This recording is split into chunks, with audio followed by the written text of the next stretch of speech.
The war in Ukraine has pushed the EU to seek alternative trade routes, making the middle corridor, the Trans-Caspian route, a priority. Under its global gateway strategy, the EU pledged 12 billion euros. With Kazakhstan at the center, what steps is it taking to support the shift? Welcome to East-West Connect. We're highlighting business and economic developments in Kazakhstan and the wider Central Asia region, connecting with Europe and beyond. Spanning 4,250 kilometers of rail and 500 kilometers of maritime links across the Caspian, the Middle Corridor connects China to Europe via Kazakhstan, the South Caucasus, and Turkey. The EU wants to turn the Trans-Caspian route into a fast modern trade corridor, cutting transit time to 15 days. But bottlenecks remain. A 2023 study led by the European Commission and the European Bank for Reconstruction and Development identified 33 critical infrastructure upgrades and 7 soft connectivity reforms that could transform the corridor's efficiency. If fully developed, the Middle Corridor could carry 470,000 containers annually by 2040, according to the EBRD. Kazakhstan, the world's largest landlocked country, is key. The government is expanding rail links to double speeds and multiply cargo capacity 5-fold. Cargo volumes through Kazakhstan jumped from 800,000 tons in 2021 to 4.5 million last year, with the goal of reaching 10 million tons by 2028. Joining us now to discuss the developments along the China-Europe route is Satjan Uzbekov, Deputy Director of the Transport Policy Department at Kazakhstan's Ministry of Transport. Mr. Uzbekov, welcome to the program. Здравствуйте. Спасибо большое за приглашение. How much investment has gone into rail, road and maritime infrastructure, and how is it helping improve the Middle Corridor's capacity? На сегодняшний день ведется работа по модернизации именно портовых мощностей. Это в текущем году, вот буквально 2 недели назад, был введен в эксплуатацию контейнерный хаб совместно с китайскими компаниями по порту Ахтау. Завершено строительство зернового терминала в порту Круг, а также ведется модернизация железнодорожных участков, который идет вдоль среднего коридора. Общая стоимость порядка 4 миллиардов долларов. What specific steps is Kazakhstan taking to address the current bottlenecks? Для исключения узких мест нами ведется работа по модернизации лимитирующих участков и в сфере железной дороги, и автомобильных дорог. Начата проработка проектов именно в сфере железной дороги по модернизации участков. Сумма инвестиций 1 миллион долларов. Для развития автомобильных дорог на сегодняшний день завершается развитие коридора Западная Европа, Западный Китай. Начата проработка новые автомобильные дороги. Сумма инвестиций порядка 1 миллиона долларов. В целом на развитие автомобильных дорог предусмотрено 3 миллиарда долларов. So talk to us about Kazakhstan's throughput capacity via the Caspian Sea.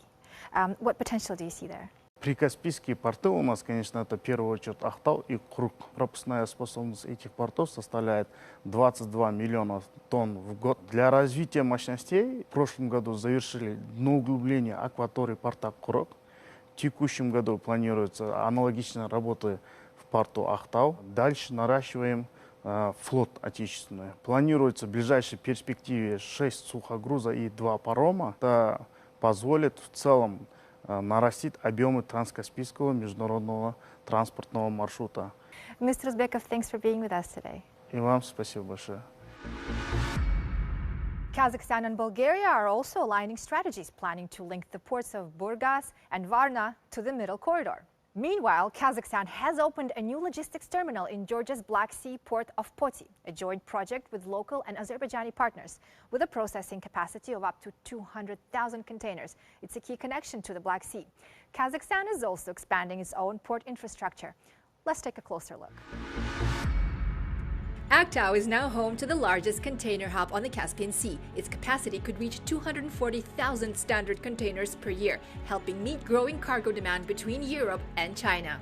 The container hub in Aktau will be equipped with more advanced technologies. We'll be using a terminal operating system that will enhance the efficiency of the hub. Latest technologies like RMG crane, the latest ZPMC model that will be more efficient in terms of handling and loading, unloading the cargo coming from China to Caspian Sea. KTZ Express, a subsidiary of Kazakhstan Railways, is leading the project as multimodal operator of the Trans-Caspian route, providing rail links, port infrastructure, and digital solutions. we have launched the project called Trans-Customs. It helps the cargo to get the clearance at the customs when the cargo arrives to the border stations, and we decrease the time from 8 hours to 30 minutes. The company now plans to expand further with new terminals in Azerbaijan, Georgia and Hungary, completing the logistics chain and simplifying access to European markets. A core EU focus is digitization to streamline border checks, customs and logistics. Digital freight documents, tracking systems and improved data exchange are all in the works. Here to speak to us about the attractiveness for business of the Trans-Caspian Transport Corridor is Gaidar Abdikerimov, expert consultant on transport corridors at the Asian Development Bank. He's also a fellow of the Chartered Institute of Logistics and Transport. Mr. Abdikerimov, welcome. Great to have you with us. Добрый день, спасибо, что пригласили. At full operational efficiency, how economically attractive could the Trans-Caspian transport network become? Цифровизация данного маршрута будет улучшать скорость оказания сервиса. К примеру, вот у нас есть Global DTC компания, которая внедрила оформление между китайской и казахстанской границей.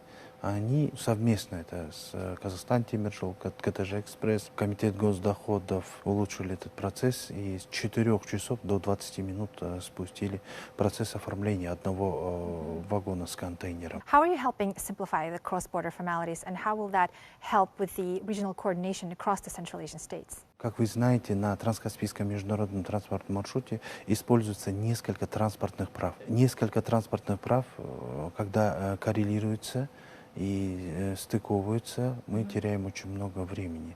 Для гармонизации данного процесса нам нужна цифровизация.